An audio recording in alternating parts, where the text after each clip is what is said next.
जी, तो दोस्तों काशिफ़ हियर और अब हम डिस्कस करने लगे हैं data pivoting in Google sheets. जैसा कि मैंने आपको लास्ट वीडियो में बताया था कि हम इस वीडियो में गूगल शीट्स के अंदर डाटा पिवटिंग का फंक्शन किस तरह यूज़ करते हैं, मैं उसके बारे में आपसे डिस्कस करूँगा। तो ये मेरे पास एक सैंपल शीट है।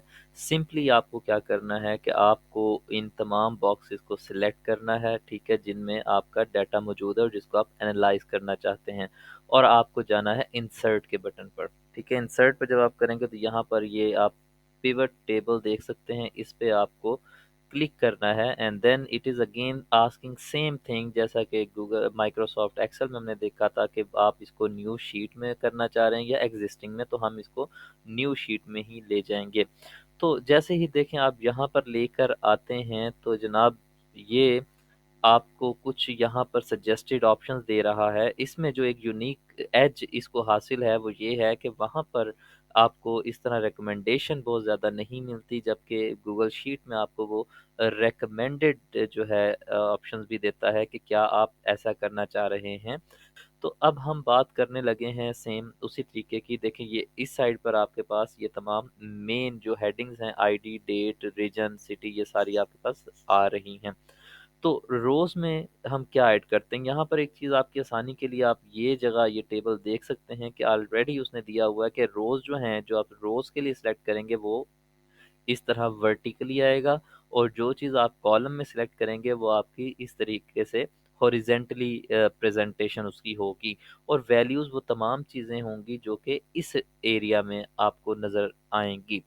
तो हम अगेन कुछ बड़ी ही सिंपल एग्जांपल लेते हैं कि हम रोज़ में क्या ऐड करेंगे। आप यहाँ पर क्लिक करें, आपको रोज़ में क्या चाहिए जनाब, आपको रोज़ में सिटी चाहिए। आप देखना चाह रहे हैं कि ये सिटीज़ हैं, ठीक है। अब आपको आप क्या देखना चाह रहे हैं कि इन सिटीज़ से क्या होना चाहिए। आप ये देख रहे हैं कि इन सिटीज़ में किस प्रोडक्ट की कितनी क्वांटिटी सेल हुई। अगेन मिलती-जुलती चीज़ें हैं, वो आपके डिपेंड करता है कि आपके पास डाटा क्या है और आप डिसीजन क्या लेना चाह रहे हैं, ठीक है। तो हम ये देखना चाह रहे हैं कि हम किस सिटी में कौन-सा प्रोडक्ट जो है वो उसकी अवेलेबिलिटी को बढ़ाएँ, ठीक है। तो हम यहाँ पर कॉलम में हम प्रोडक्ट ऐड कर देते हैं, ठीक है।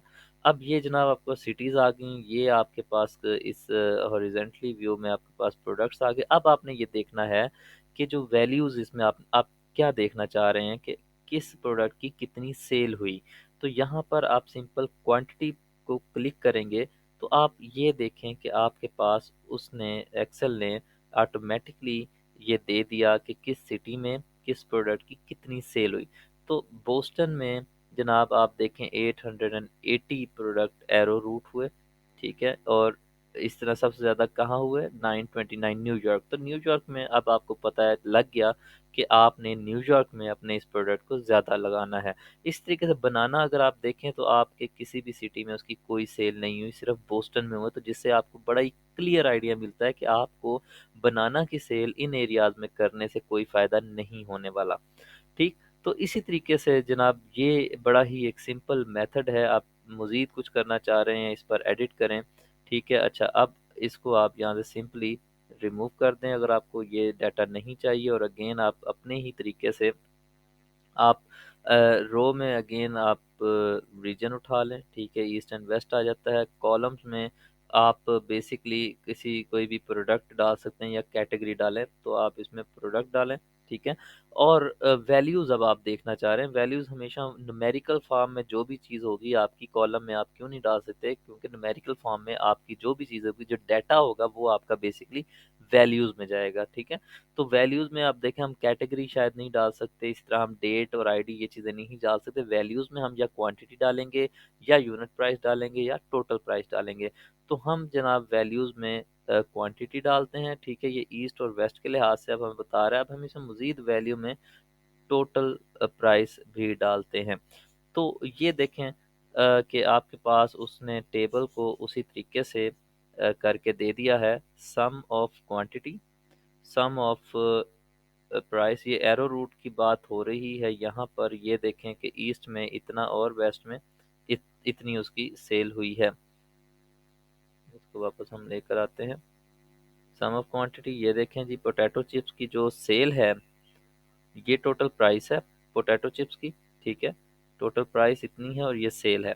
तो ये दोनों चीज़ें आपको बता रहा है 994 यूनिट सेल हुए हैं, जो कि अब प्राइस कितनी आई है आपके पास, टोटल जो आपके पास है वो 7310। तो इस तरीके से आप पिवट टेबल को यूज़ करते हुए कोई भी इम्पोर्टेंट डिसीजन आप ले सकते हैं।